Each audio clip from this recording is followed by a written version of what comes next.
Hello friends. तो आज की हमारी मूवी दो माउसीज के बारे में है जो अपने किंगडम को बचाने के लिए एक मैजिकल जर्नी पर जाते हैं। लेकिन क्या वो इसमें कामयाब हो पाएंगे? तो चलिए देखते हैं इनकी रोमांचक जर्नी को। मूवी शुरू होती है जंगल में बने एक बड़े से पेड़ से, जहाँ एक माउस फैमिली रहती है। यहाँ हम काफी सारे बच्चों को खेलते हुए देखते हैं जो छुट्टियों में अपने दादाजी के घर आए हैं। और इन्हीं में से एक है चिप, जिसे छोटा होने के कारण कोई अपने साथ नहीं खिलाता। उदास होकर वो रोने लगता है और उसे खुश करने के लिए दादाजी उसे एक मैजिकल स्टोरी सुनाते हैं। ये कहानी एक छोटे से माउस एडम की है जो असल में एक जादूगर भी था, लेकिन वो मैजिक को अच्छे से यूज नहीं कर पाता था। आगे हम उसे एक फेरी को समन करते हुए देखते हैं, लेकिन वो उस पर कंट्रोल नहीं कर पाता और फेरी गुस्से में उसे बहुत मारती है। एडम भी ये सोचकर उदास हो जाता है कि इस तरह वो एक महान जादूगर कभी नहीं बन पाएगा। और तभी उससे मिलने उसकी फ्रेंड सैम वहाँ आती है। सैम बहुत ही एडवेंचरस और डेयरिंग टाइप की माउस है और हमेशा उसे समझाती है कि तुम्हारे अंदर बहुत पोटेंशियल है जो सही टाइम आने पर अपने आप बाहर आ जाएगा और तब तुम एक माहिर जादूगर बन जाओगे। एडम उसे अपने ड्रीम के बारे में बताता है कि कैसे वो अपने लिए एक कैसल बनाना चाहता है ताकि यहाँ की प्रिंसेस से शादी कर सके। लेकिन सैम को लगता है कि कैसल से अच्छा तो जंगल की लाइफ है जहाँ तुम नेचर के क्लोज रह सकते हो। तभी उन्हें कैट की आवाज सुनाई देती है, जिस पर सैम कहती है कि मैं हमेशा से एक कैट को पास से देखना चाहती थी। और एडम को भी ना चाहते हुए उसके पीछे जाना पड़ता है।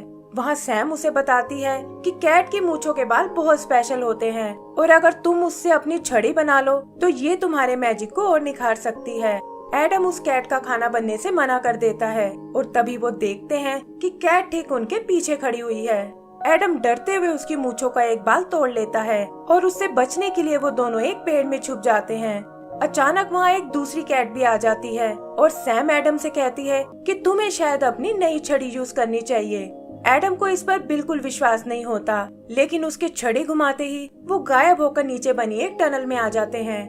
वहाँ वो देखते हैं कि हजारों रैट्स उस जगह की खुदाई कर रहे हैं, जिनका कैप्टन है टिम नाम का एक रैट। उसके रैट्स भूख से बहुत परेशान हैं, लेकिन टिम उन्हें बताता है कि हमारे पास खाने का बिल्कुल टाइम नहीं है, क्योंकि पहले हमें माउस किंगडम पर कब्जा करना होगा और फिर तुम जी भर कर खा सकते हो। वो अपने सोल्जर्स से जल्दी करने को कहता है और इधर सैम भी एडम से ये बात किंग तक पहुंचाने को कहती है। तभी टिम का मोल उन्हें देख लेता है और वो अपने 3 रैट्स को उनके पीछे भेजता है। सैम सीटी बजाकर उन कैट्स का ध्यान खींचती है और उन्हें देखकर वो रैट्स वहाँ से भाग जाते हैं।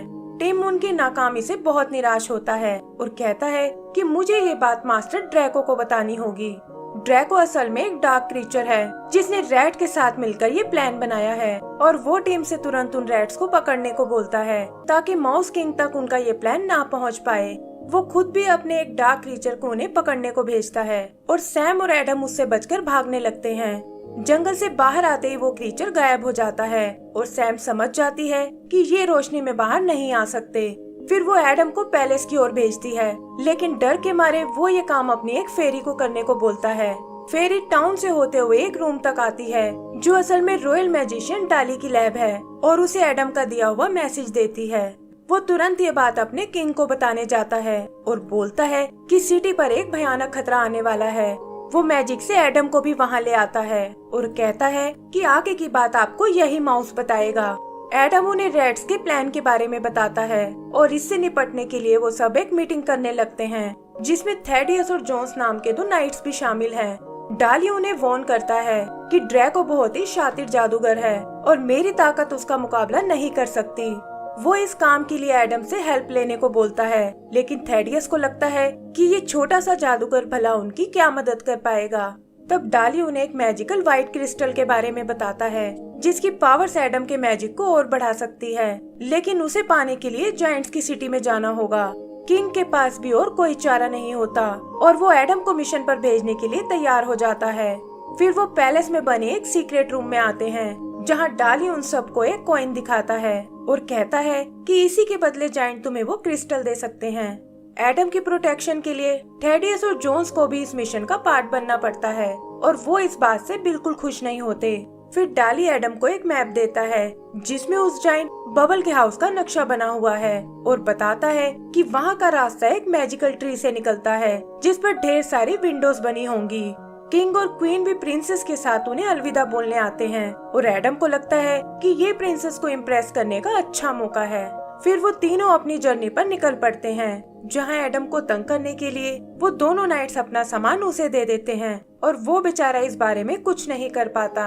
आगे ब्रिज पर उनका सामना एक बर्ड से होता है और दोनों नाइट्स भागते हुए दूसरी तरफ आ जाते हैं। फिर वो बर्ड एडम की ओर बढ़ता है, लेकिन सैम वहाँ आकर उसे बचा लेती है और कहती है कि तुम्हें इस जर्नी पर मेरी जरूरत पड़ने वाली है। तभी वो ब्रिज अचानक टूटने लगता है, लेकिन सैम किसी तरह एडम को उसके पार ले जाती है। एडम उसे खतरे में नहीं डालना चाहता, लेकिन देखता है कि सैम उसकी सुनने को बिल्कुल तैयार नहीं है। ड्रैको भी डार्क पावर से उन्हें देख लेता है और अपने 2 क्रीचर्स को उनको फॉलो करने को कहता है। वो जानता है कि ये लोग उस व्हाइट क्रिस्टल को लाने वाले हैं और इससे उसका काम और आसान हो जाएगा। फिर उसकी पावर उस टनल को तेजी से कंप्लीट कर देती है और वो बताता है कि माउस किंगडम पर हम आज ही अटैक करने वाले हैं और ये सुनकर सारे रैट्स खुश हो जाते हैं। उधर डाली को भी फेरिस से इस बात का पता चल जाता है और वो उन्हें रोकने के लिए एक प्लान बी सोचने लगता है।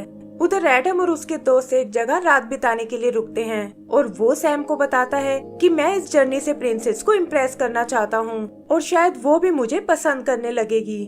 सैम को ये सुनकर बिल्कुल अच्छा नहीं लगता और उधर वो नाइट्स भी एडम का मजाक उड़ाने लगते हैं। रात को वो डार्क क्रीचर्स उन पर अटैक करने आते हैं और उनमें से एक एडम को निगल जाता है। दूसरा क्रीचर सैम को खाने की कोशिश करता है, लेकिन तभी पहले क्रीचर के पेट से कुछ रोशनी निकलने लगती है और हम देखते हैं कि एडम उसे मारकर बाहर निकल आया है। वो सैम को उसके चंगुल से छुड़ा लेता है और यहाँ उन्हें पता चलता है कि इन दोनों को असल में ड्रैको ने ही भेजा था।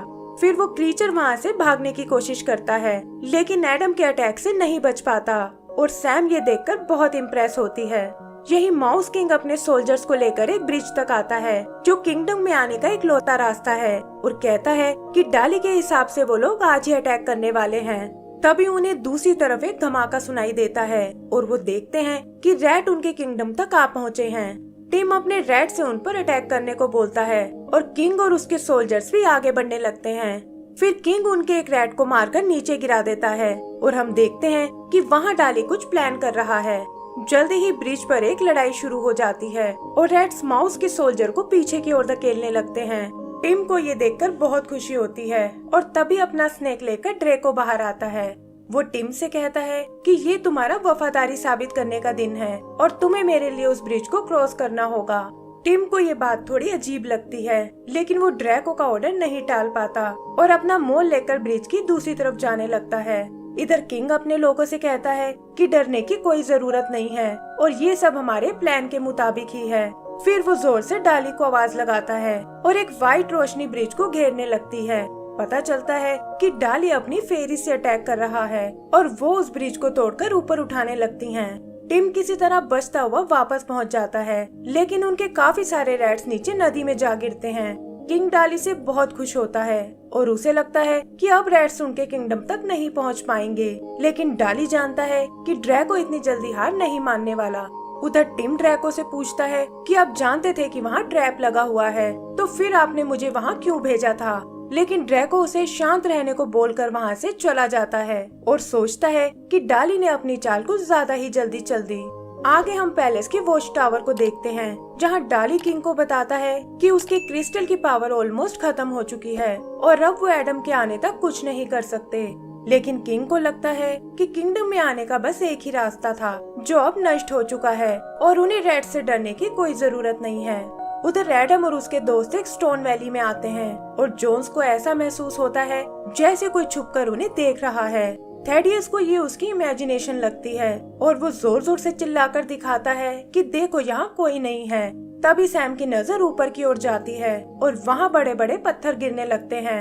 एडम अपने मैजिक से जोन्स को कुचलने से बचाता है और तभी वो देखते हैं कि उनके पीछे एक रॉक मॉन्स्टर खड़ा है।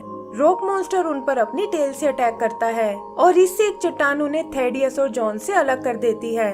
वो समझ जाते हैं कि अब इस मॉन्स्टर से बचना बहुत मुश्किल है, लेकिन तभी जॉन्स उस चट्टान के 2 टुकड़े कर देता है और रॉक मॉन्स्टर भी ये देखकर वहाँ से भाग जाता है। उधर टिम ड्रैको को बताता है कि ब्रिज बनाने की तैयारी हो चुकी है और ड्रैको उसे काम जल्दी शुरू करने को कहता है। टिम अपने रैट्स को लेकर बाहर आता है और माउस गार्ड ये देखकर अपने किंग को बताने जाते हैं।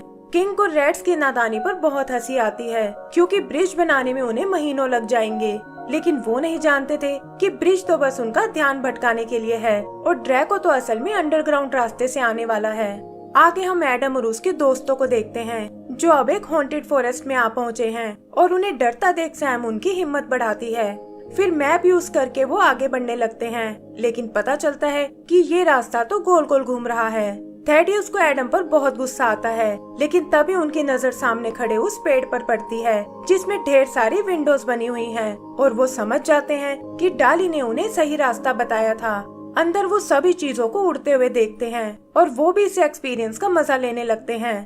तभी नीचे बना एक होल उन्हें अपने अंदर खींचने लगता है और वो उसके थ्रू एक ग्राउंड में आ जाते हैं। यहाँ उनका सामना एक फुटबॉल से होता है और वो देखते हैं कि बड़े बड़े जायंट्स भागते हुए उनकी ओर आ रहे हैं। यहाँ से निकलकर वो एक सिटी के पास आते हैं और सोचते हैं कि आखिर हम उस बबल नाम के जायंट को कैसे ढूंढेंगे।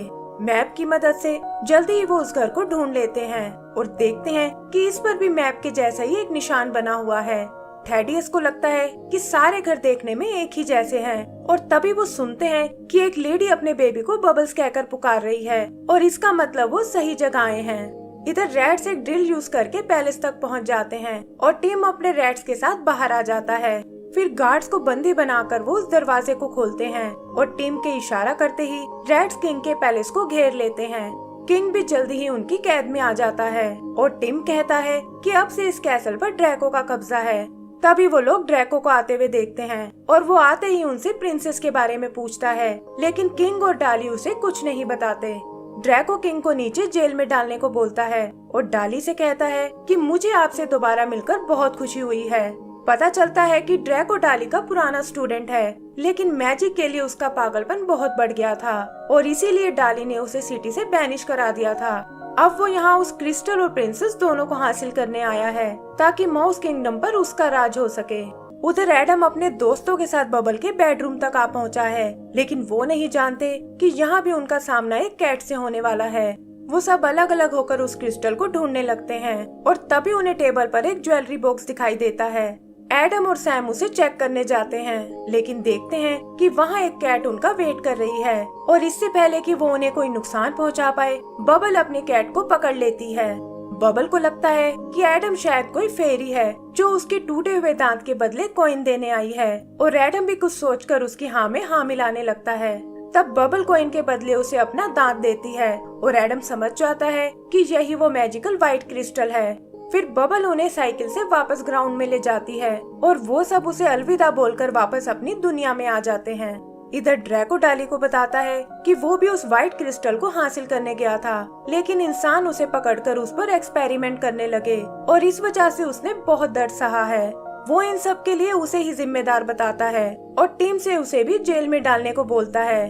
तब डाली टीम को समझाता है कि ड्रैको तुम्हारा यूज कर रहा है और ब्रिज पर भी उसने तुम्हें इसीलिए भेजा था क्योंकि उसे तुम्हारी जान की कोई परवाह नहीं है। और ये सुनकर टीम भी सोच में पड़ जाता है। आगे हम एडम को देखते हैं जो क्रिस्टल के मैजिक से सबको पैलेस में ले आया है, लेकिन वहाँ आते ही ड्रैको सैम को पकड़ लेता है और कहता है कि अब तुम्हारा खेल खत्म हो चुका है। तभी जेल से छूटकर किंग वहाँ आता है और ड्रैको से कहता है कि तुम्हें मेरी बेटी को अभी छोड़ना होगा। पता चलता है कि सैम ही असल में यहाँ की प्रिंसेस है और एडम भी ये जानकर हैरान हो जाता है। तभी ड्रैको क्रिस्टल को उससे छीन लेता है और कहता है कि अब तुम मेरा कुछ नहीं बिगाड़ सकते। वो अपने रैट से उन सबको अरेस्ट करने को बोलता है, लेकिन देखता है कि टिम ने अपनी साइड बदल ली है और अब सारे रैट्स उसके खिलाफ हो गए हैं। ये देखकर वो क्रिस्टल की डार्क पावर को एक्टिवेट करता है और सैम को लेकर वहाँ से भाग जाता है। डाली एडम से उसके पीछे जाने को कहता है, लेकिन देखता है कि वो अपनी छड़ी गुम होने से बहुत डरा हुआ है। वो उसे समझाता है कि मैजिक का छड़ी या क्रिस्टल से कोई लेना देना नहीं है और ये ताकत तो तुम्हारे दिल में बसी हुई है। इधर ड्रैको सैम को अंडरग्राउंड ले जाना चाहता है, लेकिन देखता है कि एडम वहाँ उसे रोकने आया है। वो अपने स्नेक को उस पर अटैक करने को कहता है और एडम भी उसका जवाब एक स्पेल से देता है, जिससे वो स्नेक तिलमिला उठता है। सैम उसकी कैद से आजाद हो जाती है और स्नेक छोटे साइज का होकर कुचला जाता है। ड्रैको भी फाइनली अपने आर्मर से बाहर आता है और पता चलता है कि वो तो उन्हीं की तरह एक नॉर्मल माउस है जो इंसानों के एक्सपेरिमेंट से पागल हो चुका है। फिर वो क्रिस्टल को लेकर आपस में लड़ने लगते हैं और ऐसा लगता है जैसे ड्रैको एडम पर भारी पड़ रहा है। तभी सैम उसका साथ देने आती है, जिससे वो क्रिस्टल तेजी से चमकने लगता है और ड्रैको उसकी चमक से बचते हुए एक गड्ढे में जा गिरता है। उन्हें लगता है कि शायद अब खतरा टल चुका है, लेकिन ड्रैको वापस आकर क्रिस्टल को हथिया लेता है और कहता है कि अब इस गेम को खत्म करने का टाइम आ गया है। तभी एडम को एक आइडिया आता है और वो अपने मैजिक से एक फेरी को समन करता है, जो उड़ते हुए सीधा ड्रैको के पास आ जाती है। ड्रैको उसे खुद से दूर करने की कोशिश करता है और इसी चक्कर में वो फेरी गुस्सा हो जाती है। फिर वो ड्रैको को पकड़कर उसकी खूब पिटाई करती है और उसे लेकर अंडरग्राउंड में गायब हो जाती है। तभी किंग और बाकी लोग भी वहां आ पहुंचते हैं और थैडियस भी एडम की हिम्मत की तारीफ करता है।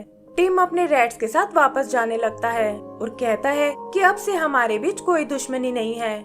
फिर वो क्रिस्टल पावर से उस गड्ढे को हमेशा के लिए भर देते हैं, जिससे वहाँ एक बड़ा सा पेड़ निकल आता है और सैम एडम से कहती है कि अब से यही हमारा कैसल होगा।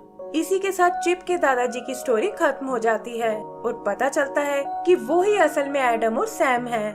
एंड सीन में हम देखते हैं कि चिप भी अपने दादाजी की तरह एक जादूगर ही है और इसी के साथ हमारी ये मूवी खत्म हो जाती है। तो दोस्तों, अगर आपको ये मूवी पसंद आई हो तो प्लीज हमें लाइक एंड सब्सक्राइब करना ना भूलें। Thank you.